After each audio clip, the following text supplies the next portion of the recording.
What you see in front of you is a sand painting from the Southwest. The figure that you're seeing here, this figure is a coyote god. Coyote's a trickster figure, so perhaps it's appropriate that we use old Wile E. Coyote for a discussion of deal vehicles. Now, let's suppose that I'm an artist and I'm making a coyote sand painting like this one. What I basically do is I have a board, as you can see on the back, and I lay that board down, well, I'll do it this way, and I dribble sand of different colors in specific shapes to make the sand painting. And the design of the painting as an artist is mine. It may be culturally handed down, but the specifics of it is mine. That means it's my creation, ironically. You can consider that your intellectual property. It's copyright. There it is. It's a design that's copyrighted. Let's say that. Now, let's say somebody comes along and says, well, you're not really doing these for spiritual reasons anymore. You're selling this to tourists. I have a great idea. We can make these by the thousands using direct numerical control machinery. And I'm like, wow, that's kind of cool, but I don't know anything about direct numerical control machinery. How are we going to do that? Let's go to a flip now that we've seen before, the flip of synergies. What you have here is, I'm the artist. I understand what the market wants, so I have the market familiarity. You're the technology guy. You're coming in, you understand how the direct numerical control machinery can work. It's a situation where we both need each other. Neither one of us has everything we need to go forward. If I was wise in the way of direct numerical control machinery, I might buy a machine from you or in-license it.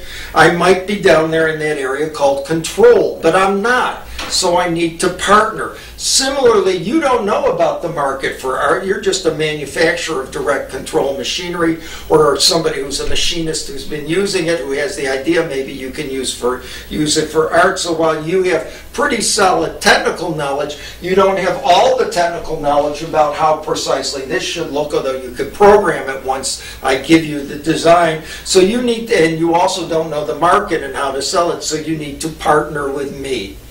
And the same thing that's true of this piece of art is true of deals for technology in general.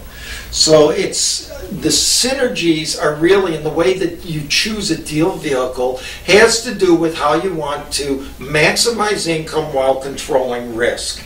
And basically what we have is, if we go to the next flip, which is a flip of transaction vehicles, which we've also seen before, we can see that if I have no knowledge about how to do direct numerical control machinery, but I have, let me pull this back so you can see me here, hold on. There we go. Yeah, hi, it's really me here. Okay, where was I now? Yeah, let's suppose that what we're doing here is I have this great idea. I'm going to make a machine that does sand paintings like this, and I'm going to make it on the fly so I can do them uniquely and make up hundreds of them, and then I'll do another one and make up hundreds. I got the idea. I was sitting in the dentist chair, and the dentist said, I can make a crown for you here, and I watched, and they made a crown on this funny little machine. I'm thinking, I have this great idea. I can replicate this in certain ways. I develop a concept, but I've done nothing about it so far. So I just have all this knowledge on my hands, and I'm going to try to transfer it to somebody else. Now, how much of the knowledge I transfer will depend upon the kind of, or how much I'm willing to transfer will depend upon, will determine the kind of deal, rather, that I'm interested in doing. So, for example, if I was still interested in staying in the business of making sand paintings, I might not want to transfer all my knowledge on how to do it, all my know-how. I only may want to transfer a little bit so people can make the schlock paintings, but not the really good ones. Similarly, I may only give them a certain level of control over use. You can make sand paintings of the coyote god, but you can't make other ceremonial sand paintings, which is probably the case if I am a spiritual person and I believe in the power of my sand paintings. So that you can see how control comes into the deal. So we've got the second factor now. The first factor in choosing a deal type is risk, and the second factor is control. Let's go down and let's look at another flip. Okay, the flip before you on the lower dimension says how stable is the dominant design. The dominant design, let's come back. Hi, the dominant design is basically the way we do things, the core technology that we use, and the features and functionalities and performances and ease of use, all this bundle that we come to expect when we use something. That's the dominant design for a technology. If I'm thinking about a computer, there's a dominant design. It has a screen, it has an input device, it has some memory and a CPU. Doesn't matter whether it's a PDA I'm looking at, a little PDA like that, or a notebook computer like this. Same thing, screen, keyboard to input, or an input device anyways, CPU in there and so on, or it's a big server or anything else. We recognize a computer because it has sort of these features and functionalities that are associated with it and a way of working with it, a ease of use, a certain understanding of how we work with it. Anyways, why is this important? Well, when the dominant design in a practice is stable, then we can really answer the 5 W's. The who's doing it, what are they doing it, where are they doing it, why are they doing it, when are they doing it.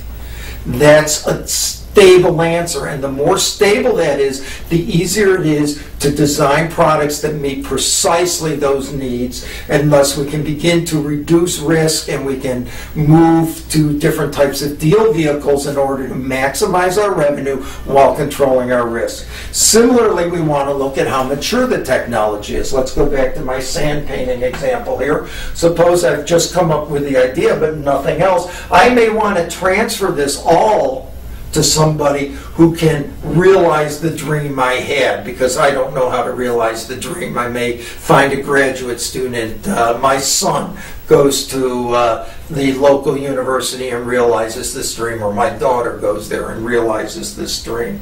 As we move towards more mature technologies, we're getting to where we understand the principles better, and we have like maybe a little benchtop prototype, wires hanging out for making a new type of machine that can put the sand down. Then I can begin to look at CRADAs, cooperative research and development agreements, or joint ventures, things like that, because each party is bringing some intellectual property that's somewhat mature, and each party, and we're shooting rather for an application which we know will be there when we get done. The tourist market's not going away, so we can afford to develop something that's a little bit longer term. Similar with venture capital, we decide we're going to do it ourselves. We have the know-how. We've kept control from that first flip where we're talking about control. We've kept that in ourselves, and we're going to share it with people who invest in our company. We're going to keep the whole field of use for ourselves of making art like this. And we can see how this moves out till you finally get to sales where you say, oh, here it is, you want to buy it? Boop. You take it off the shelf and you buy it. Now, which deal vehicle you will choose depends upon what your goals are, as we saw in the last session, and also on the goals of the people that you're licensing or selling to or joint venturing with, the target, the potential partner, on their goals. And it will also depend on what's going on in the marketplace, how fast you got to get there, and what makes the most sense. So there you are. The choice of deal vehicle is going to depend on your goals, the goals of your targets, and what's happening in the marketplace, and how mature your technology is, and how stable the application that you're going into is, how stable that dominant design is. With that introduction, seems like we're doing a lot of introductions, doesn't it? Well, anyways, with this second introduction, we're going to go forward now, and in the next couple of sessions, we're going to look at specific deal vehicles in more detail.